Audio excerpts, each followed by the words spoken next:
Partia Demokratike Dega Vlorë ka prezantuar kandidatët për deputet të Partisë Demokratike Aleanca për Shqipërinë Madhështore për zgjedhjet parlamentare të 11 majit. Në takimin organizuar në sallën e Pallatit Kulturës të pranishëm demokratë të shumtë, si dhe autoritetet drejtuese të kësaj dege në Vlorë. Drejtuesi politik i Partisë Demokratike për qarkun e Vlorës, Bujar Leskaj, në fjalën e tij tha se Partia Demokratike dhe strukturat e saj janë angazhuar maksimalisht, ndërsa janë optimist dhe entuziast për fitoren e 11 majit, ndërsa po përcillet fryma e ndryshimit dhe konsolidimit të shpresës dhe besimit për një të ardhme më të mirë sipas Leskaj. Është forca, fuqia e programit ton dhe kandidatët për deputet të Partisë Demokratike dhe të aleatëve, drejtuesit e Partisë Demokratike, antarët e Partisë Demokratike, të gjithë ju motra e vëllezër të nderuar, zonja e zotrinj, do jeni ata që do ta përcjellim këtë program tek qytetarët, tek vlonjatët. I vendos në qendër qytetarin, biznesin e vogël dhe të mesëm, dhe ne do flasim sot dhe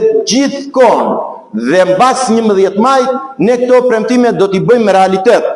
Nuk do vendoset minimumi jetik prej 200 eurosh. Ne kemi në veçanti 4 vite që kemi punuar dhe kemi luftuar për këtë, po kemi ashtu në një reagim të shurdhër të qeverisë Rama.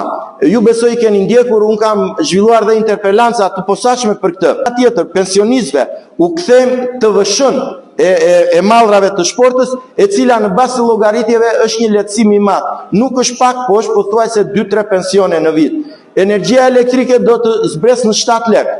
Nafta do të shitet me atë çmim që shitet në Kosovë dhe asnjë qindark më shumë. Në listën e mbyllur të Partisë Demokratike janë emrat e Bujar Leskaj, Vangjel Dule, Ina Zhupa dhe Atir Doxha, ndërsa në listë hapur në gar janë Nada Daullia, Edmond Fetau, Petra Gjikuria, Alta Haluci, Monika Oshafi, Artan Liçaj, Majo Memia, Ridvan Mersini, Skënder Muço, Selaudin Neiko, Matilda Quriku dhe Mario Runa.